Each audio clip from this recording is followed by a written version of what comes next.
Karina. Recording dari Bandung itu.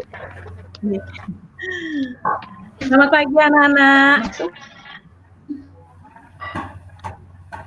Iya, bagaimana kabarnya? Harapkan kalian dalam kondisi baik dan sehat ya. Apalagi sekarang pada saat pandemi COVID-19 seperti ini, harapkan kalian menjaga kalian. Seperti biasa, sebelum kita memulai pembelajaran, kita awali dulu dengan penganjali. Om Swastiastu. Om Swastiastu.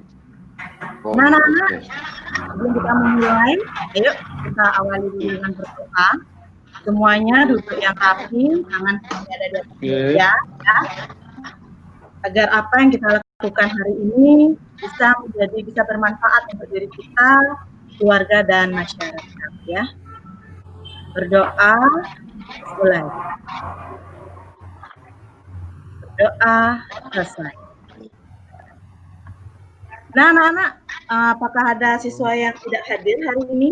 Ya, Ibu lihat ada beberapa kursi kosong atau ada beberapa yang layar yang Ibu lihat ini jumlahnya adalah siswa yang Ibu diabsensi. Apakah ada siswa yang tidak hadir kelas?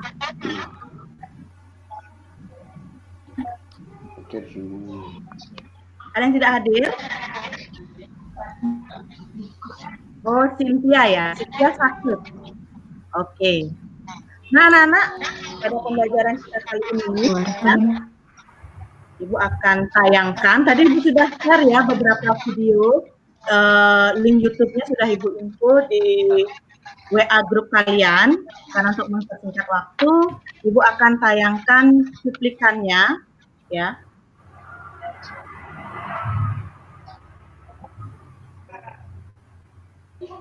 Kelihatan anak-anak?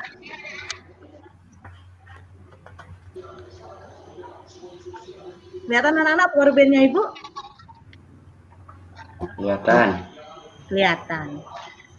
Nah, anak-anak, dalam kesempatan kita kali ini, ya, kita akan membahas materi tentang sejarah perkembangan agama Hindu, ya. Bagaimana sejarah perkembangan agama Hindu di Indonesia. Adapun tujuan pembelajaran kita hari ini itu adalah menyebutkan teori-teori yang menjelaskan menyebutkan peninggalan agama Hindu yang bersifat monumental yang tersebar di masyarakat, menyebutkan peninggalan sastra-sastra Hindu yang pernah ada dan ya di dalam pelestarian di dalam kerajaan-kerajaan Hindu. Nah, anak-anak, sebelum Ibu lanjutkan pada materi kita kali ini adalah pertemuan kita yang kedua. Sebelumnya kita sudah membahas tentang perkembangan sejarah dan sejarah agama Hindu. Ada yang masih ingat materi kita minggu yang lalu? Coba untuk ulang. Apa perbedaan zaman sejarah dan prasejarah? Luas. Tolong jangan keluar masuk ruangan luas, ini luas. Tetap pandai kamu di depan layar.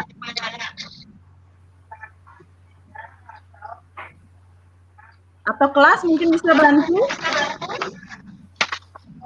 Apa perbedaan sejarah dan prasejarah? Zaman sejarah adalah zaman di mana orang sudah mengenal tulisan. Zaman prasejarah adalah zaman di mana orang yang belum mengenal tulisan. Itu Bu. Iya, tepat sekali. Berikan tepuk tangan anak-anak pada temannya. Nah, itu dia tadi materi kita minggu yang lalu. Kemudian ada lagi satu materi minggu yang lalu. Ada berapa zaman yang mempengaruhi perkembangan agama Hindu di India? Nah, minggu yang lalu kita sudah bahas ini. Siapa yang masih ingat? Ada, kalau nggak salah ada 3 zaman itu Bu. Zaman apa saja? Zaman Weda, zaman Brahmana, zaman Upanishad. Iya, tepat sekali. Wah, pintar-pintar sekali semuanya ya. Masih ingat pembelajaran kita minggu yang lalu. Nah, kalau begitu, Pelajaran minggu yang lalu kalian sudah kerjakan post-testnya juga di e-learning ya. Jadi penilaian kita hari ini masih sama. Nanti setelah selesai ujian, setelah selesai Ibu memberikan materi, Ibu akan memberikan kalian berupa post-test yang dimana kalian mengerjakannya melalui e-learning. Soal akan Ibu berikan di sana. Jadi perhatikan dengan seksama penjelasan Ibu dalam pertemuan kita kali ini. Nanti di pertengahan Ibu akan memberikan kalian LKPD, silahkan kalian kerjakan ya. Yang sudah Ibu share di WA grup kalian, sehingga kalian bisa mengerjakannya di dalam langsung mendownloadnya ya, sehingga kalian bisa langsung mengertinya di mana jawabannya ya. Kita lanjutkan ke materi hari ini.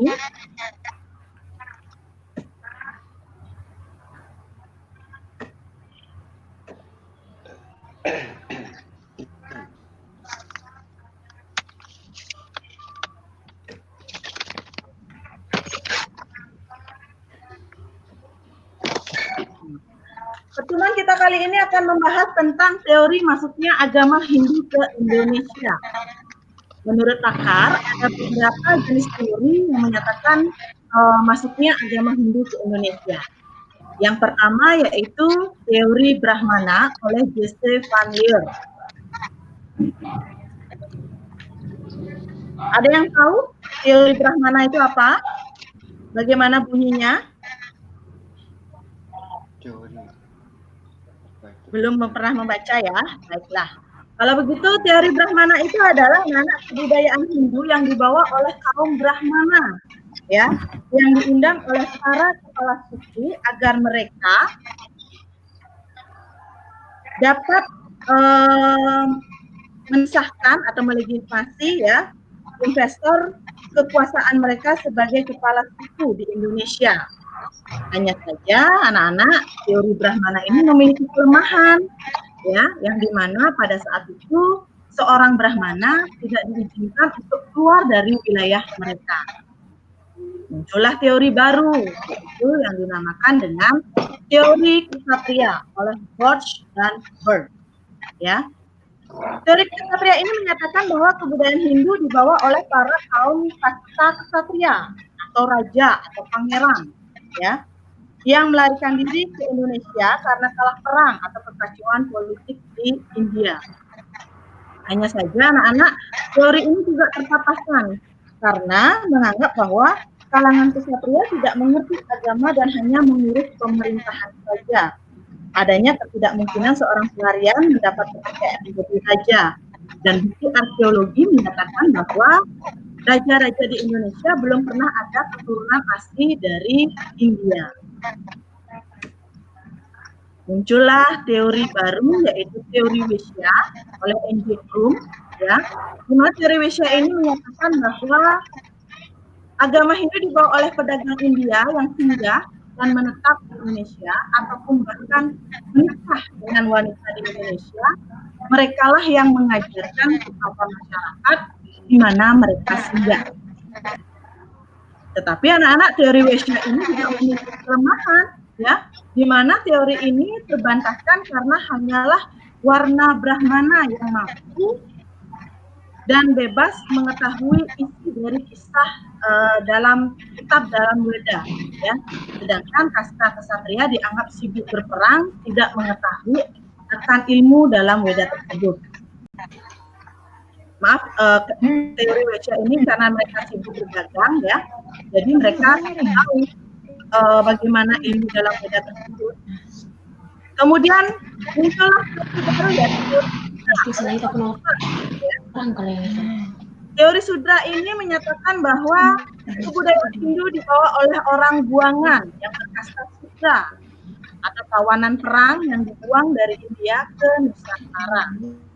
Namun teori ini lagi sangat lemah anak-anak, ya, karena dasarnya kebudayaan Hindu adalah milik atau cakupan warna mereka. Sebab kebudayaan Hindu, ya, sangat dianggap terlalu tinggi untuk mereka kuasai. Nah, muncullah teori baru yaitu teori arus balik. Nah, teori arus balik ini memiliki kesimpulan bahwa yang menyebarkan agama Hindu ke Indonesia itu adalah orang Indonesia itu sendiri, ya, yang mana apakah Raja Indonesia yang diundang ke India setelah dia belajar di sana agama Hindu, setelah menguasai agama Hindu, kemudian kembali lagi ke Indonesia, ataukah Raja Indonesia mengundang Brahmana di India setelah dia menguasainya, setelah diindukan, maka orang Brahmana ini kembali lagi ke asalnya atau ke India. Nah, itulah dia tadi teori-teori masuknya agama Hindu ke Indonesia, ya. Nanti sekalian Ibu berikan kalian untuk bertanya, ya. Kemudian kita lanjut dulu dalam peninggalan sejarah Hindu di Indonesia. Nah, dalam masuknya agama Hindu ke Indonesia, ya, terdapat beberapa peninggalan-peninggalan sejarah agama Hindu di Indonesia. Yang diantaranya adalah yang pertama, Kerajaan Kutai. Kelas bisa dibaca itu kelas, apa saja peninggalan-peninggalan dari Kerajaan Kutai yang di layar kalian lihat? Peninggalan ya berupa yupa, Bu. Berupa yupa, iya. Anak-anak, Kerajaan Kutai ini adalah pusat kerajaan terletak di Muara Kaman, Kalimantan Timur, ya, didirikan oleh Bunda pada abad ke-4. Bukti peninggalannya berupa yupa. Raja yang pertama ialah yang Aswawarman, kemudian digantikan oleh anaknya bernama Mulawarman. Nah, kita lanjut ke peninggalan sejarah Hindu Indonesia yang kedua, yaitu Kerajaan Tarumanegara. Coba, Ibu nggak dengar suaranya dari tadi? Mas, sudah balik lagi ke Zoom? Mas? Ya. Bisa bantu Ibu dibaca itu Kerajaan Tarumanegara apa saja yang ada di dalamnya? Ciri peninggalan-peninggalan dalam Kerajaan Tarumanegara. Ini saya bantuan lah yang ini. Kalau nggak salah itu prasasti, Bu. Prasasti. Bisa dibaca slide-nya Ibu dari rumah kalian? Terlihat ya fotonya? Nggih, kelihatan nggih. Oh, kelihatan. Iya. Nah, anak-anak, Kerajaan Tarumanegara itu terletak di Sungai Citarum, Bogor, Jawa Barat, ya, berdiri pada masa abad ke-5 Masehi. Raja yang terkenal adalah Gunawarman. Nah, anak-anak bisa kalian lihat di sini, ya, peninggalan-peninggalan dari Kerajaan Tarumanegara. Ada beberapa prasasti, ya. Di antaranya ada prasasti Tiaroteun, prasasti Tepon Kopi, prasasti Jambu, prasasti Tugu, dan prasasti Pasir Awi. Ya, ini merupakan peninggalan-peninggalan dari Kerajaan Tarumanegara. Masuk dia ke sini deh, ini. Pasir Awi. Prasasti Pasir Awi.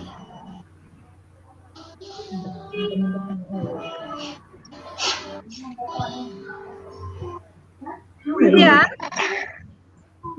kita lanjut ke ketiga, yaitu Kerajaan Kediri. Kediri. Ya.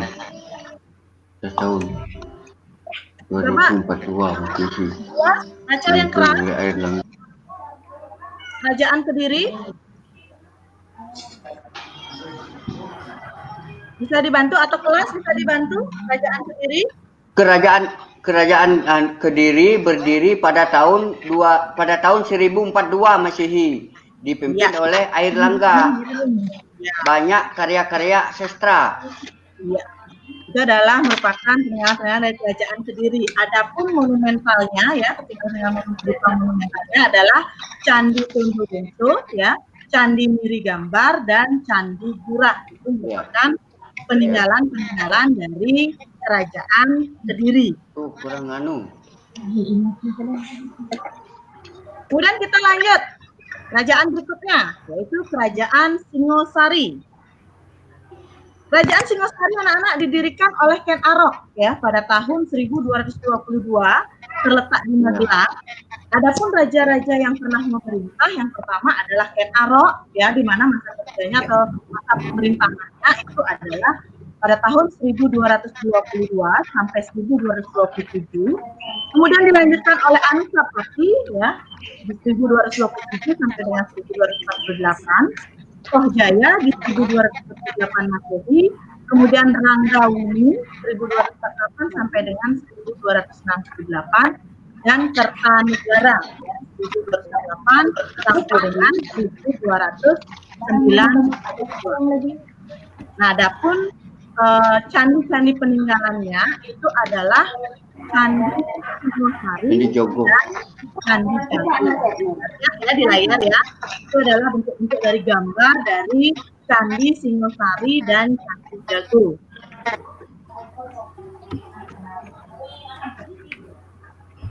Nah, ini merupakan kerajaan Hindu yang terakhir di Indonesia. Kerajaan apa, anak-anak?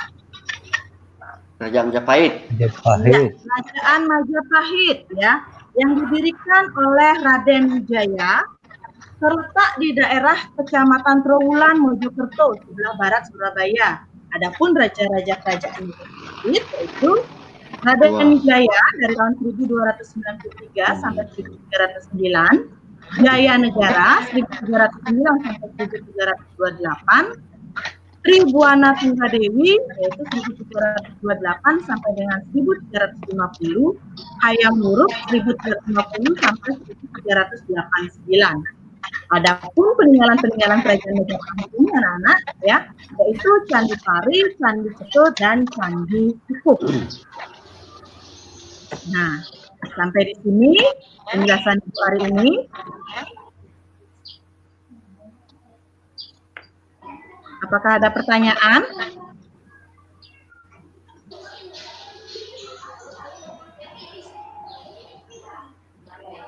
Apakah ada pertanyaan anak-anak? Ada, Bu. Mungkin dari kelas ada pertanyaan? Setelah Ada, kalian Bu. dari ruas? Nggak ada, Bu. Tadi teman kalian ada yang menanyakan, ya. Dari 5 teori tersebut, teori manakah yang paling bisa diterima oleh masyarakat? Tadi itu Tony nanya. Teori Brahmana. Kalau teman kalian yang lain adalah ada 7 buah yupa. Apa kegunaan yupa tersebut? Nah, Ibu sudah tuliskan di sana ya dalam share tadi. Sekarang silahkan kalian buka internet kalian, buka buku kalian yang ada di depan kalian. Silahkan kalian cari jawaban tersebut ya sambil kalian baca materinya lagi lebih mendalam. Silahkan kalian Google di sana, browsing di sana. Apa jawaban dari soal dari pertanyaan dari teman-teman kalian yang bisa Ibu akan berikan kalian nilai pada lembar nilai kalian ya. Sudah kalian temukan jawabannya? Adakah yang menemukan jawaban yang pertama dari teman kalian? Dari 5 teori yang ada, teori manakah yang paling bisa diterima oleh masyarakat? Teori Brahmana, Bu. Iya, bagus sekali. Teori Brahmana. Kenapa bisa teori Brahmana? Aduh, enggak kedengaran. Kenapa bisa teori Brahmana?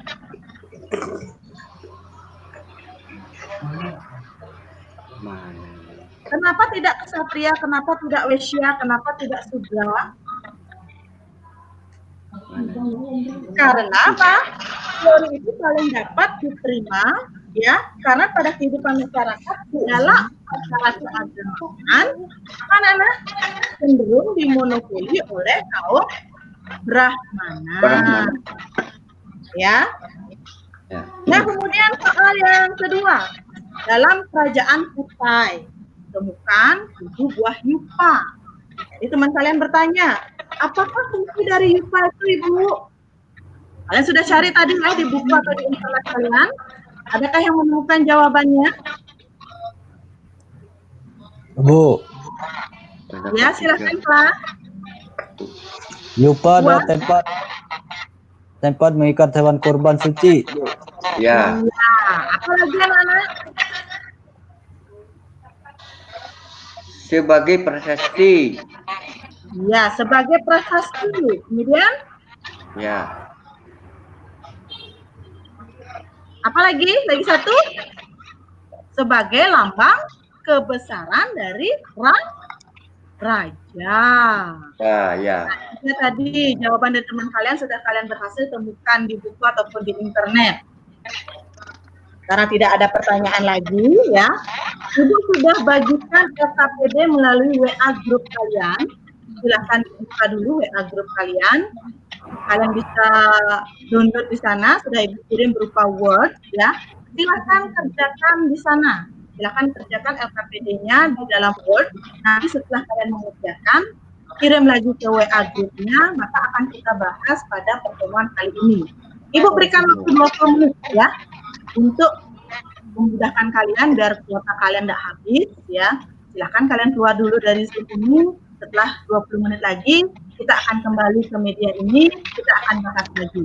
Silahkan kalian diskusikan dengan teman kalian ya jawaban dari lembar LKPD yang diberikan. Paham semuanya? Paham ya? Iya, silakan kerjakan. Nah, anak-anak, karena sudah 20 menit ya, sudah Ibu berikan waktu 20 menit. Kalian sudah kembali lagi ke ruang Zoom ini. Apakah ada yang belum masuk, anak-anak? Sudah semua teman-temannya? Coba lihat di dalam layar. Apakah ada siswanya yang belum masuk? Sudah ada ya, semua sudah hadir ya di sini. Bagaimana? Sudah selesai mengerjakan soal LKPD yang Ibu berikan? Sudah? Iya, pintar sekali ya semuanya. Ibu harapkan tidak ada masalah dalam LKPD yang Ibu berikan. Karena materinya juga sudah diberikan tadi, ya. Nah, anak-anak, tadi sudah ada masuk beberapa lembar LKPD, ya. Sudah masuk beberapa lembar LKPD ke WA grupnya kita. Jadi Ibu ambil salah satunya saja. Ini adalah LKPD, salah satu teman kalian, satu kelompok kalian, yaitu hasil dari kelas dan ruas. Itu sudah lihat anak-anak di layar kalian LKPD-nya? Ya. Ibu izinkan untuk kelas atau ruas untuk mempresentasikan hasil dari LKPD yang kalian buat. Yang dimana soal yang pertama adalah dalam materi agama Indonesia terdapat beberapa teori. Jelaskan teori-teori masyarakat dari Indonesia.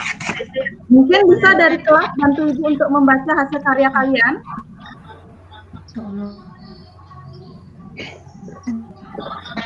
Saya ke Bu. Ya, silakan dibaca kelas. Ya. Terdapat 5 teori masuknya agama hidup Indonesia. 1. Teori Brahmana, 2. Teori Ksatria, 3. Teori Wisya, 4. Teori Sudra, dan 5. Teori arus balik. Iya, itu dia tadi ya. Kemudian soal yang kedua ya, yang dimana setelah perhatikan gambar di bawah ini. Di sana setelah kalian lihat gambar di atas, kemudian jelaskan gambar tersebut sesuai pemahaman kalian terkait materi yang diberikan peninggalan sejarah agama Hindu di Indonesia. Di sini kelas dan ruas sudah menjawab ya. Bisa dibaca ruas atau kelas jawaban nomor 2.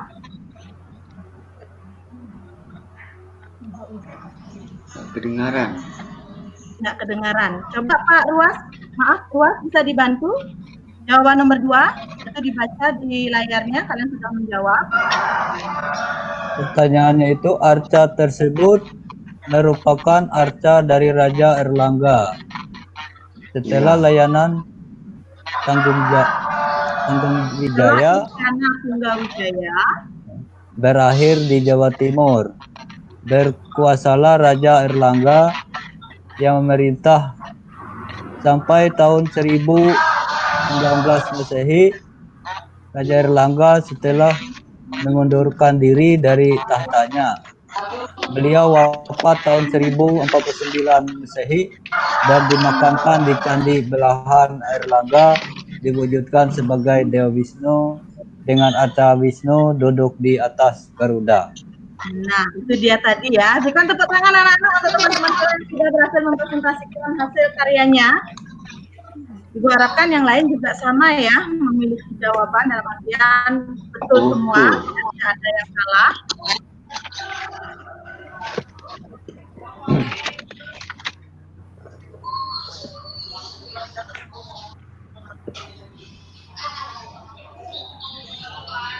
Ya, sampai di sini. Apakah ada pertanyaan anak-anak? Untuk materi kita kali ini. Nah, itu dia tadi anak-anak ya. Materi yang kita bahas adalah tentang bagaimana penyebaran agama Hindu ke Indonesia. Ya, agama Hindu itu dibawa dari India ke Indonesia. Kalian harus ingat perjuangan para orang suci kita membawa agama Hindu itu ke Bali intinya ya. Sampai sekarang Ajeg Bali tersebut dengan hidupnya agama atau tatanan agama Hindu. Tetapi pada awalnya anak-anak agama Hindu itu ya, pada awalnya itu bukanlah menjadi agama ya. Pada awalnya agama Hindu itu adalah satu aliran. Tapi meski begitu masyarakat Bali tidak mau berdiam diri saja. Ya, mereka terus berjuang untuk dapat mengesahkan iman dan kepercayaan mereka sebagai sebuah agama yang diakui oleh negara.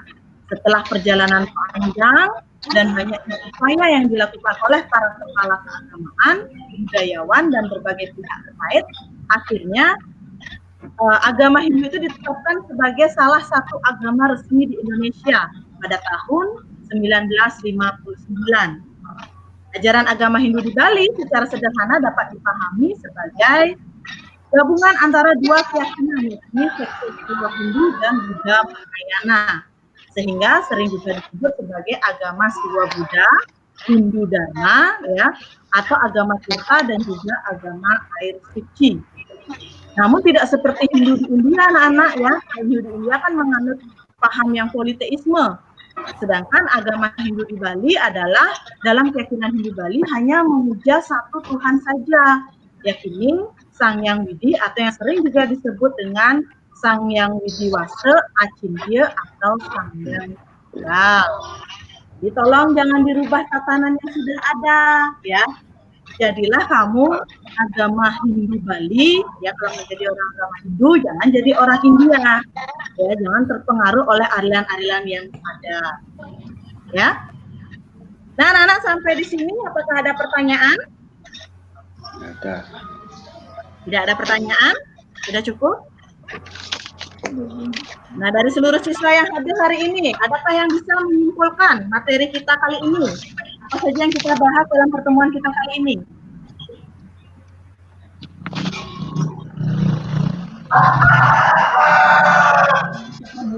Ada yang bisa menyimpulkan pada pertemuan kita kali ini?